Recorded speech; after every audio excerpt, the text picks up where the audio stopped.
So, do you want to see some NFT hard programming? This is our second video about NFT programming. Today we start seeing some code. If you lost the first video, there will be a link on the description down below. And if you have any questions, please leave a comment. We'll be happy to answer all the comments. If you need any assistance, there's a chat on our website, Truffle.config. I'm Alex, the architect for Truffle, and this is our NFT programming series.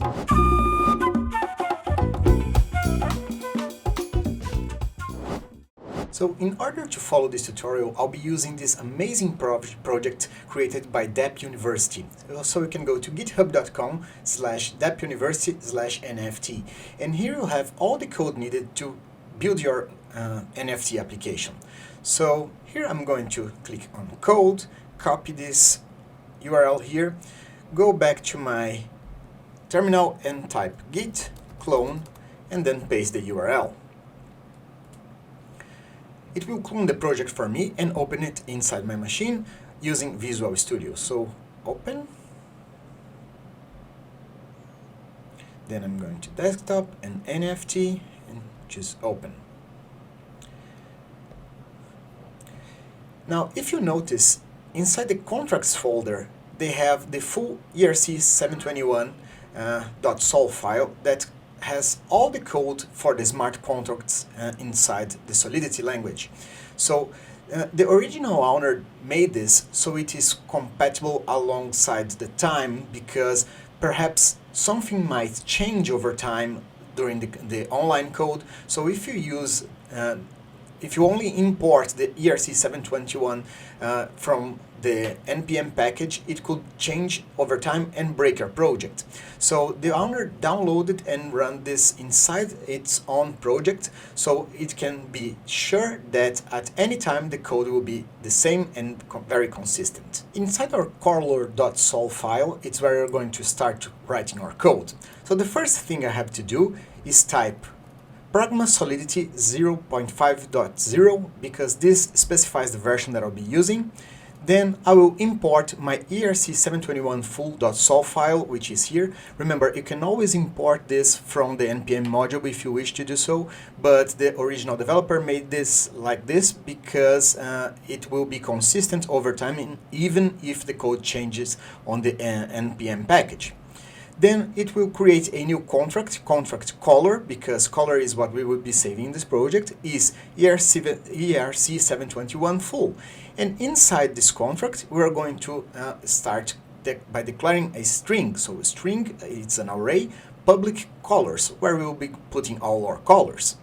Then mapping string to a bool, and then color exists, that will check if the color already exists. Then we'll create a constructor ERC721 full for my color, which will be named color again, and it will be a public constructor. Last but not least, we'll create a mint function that will do everything that we need to do for the NFT to persist in our Ethereum network. So first we will require, if the color does not exist, then the color. Then we'll create an ID and push that color inside our ID. Then we're going to mint the message.sender and that ID.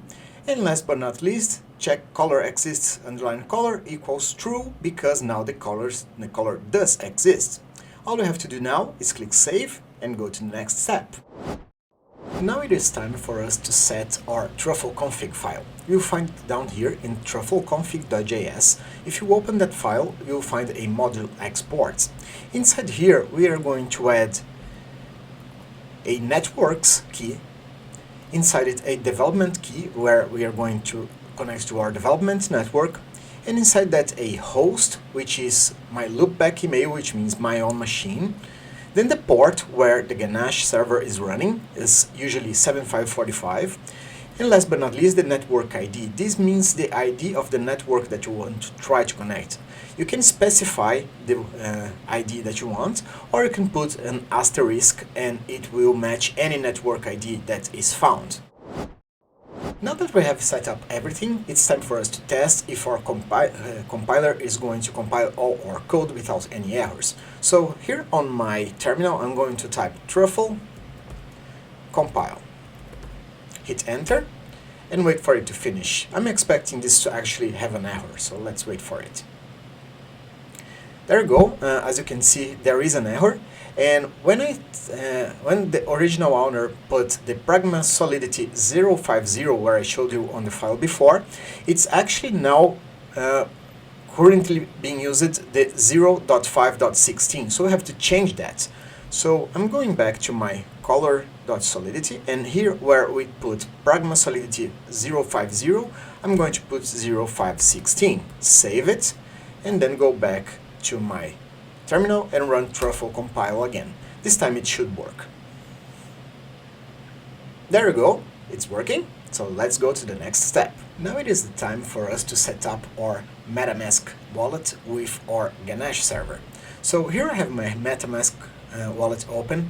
I'm going back to my Ganesh server, and I will choose any address that I want, for instance this one, and click on Show Keys. Here I'm going to copy the private key and click Done. Go back to Metamask, click this icon up here, click Import Account, paste my private key here and click Import. Now my Metamask is configured to use that account from my Ganesh server instead of the real Ethereum network. Now it is time for us to start our server. All I have to do is type npm run start. Hit enter. This takes a couple of seconds.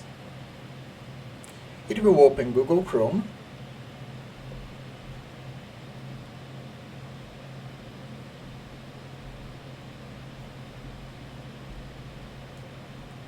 And now I'll be able to issue tokens from my machine. So this is how we start issuing NFTs programmatically. If you like this video, please click the like button and consider subscribing to the channel so you stay up to date with the technology news that we post every single day. You can also share this video with a friend and they can learn something as well. And if you're really interested about the code that I just showed you, I really recommend that you watch the full video of Dapp University that will be on the video description down below.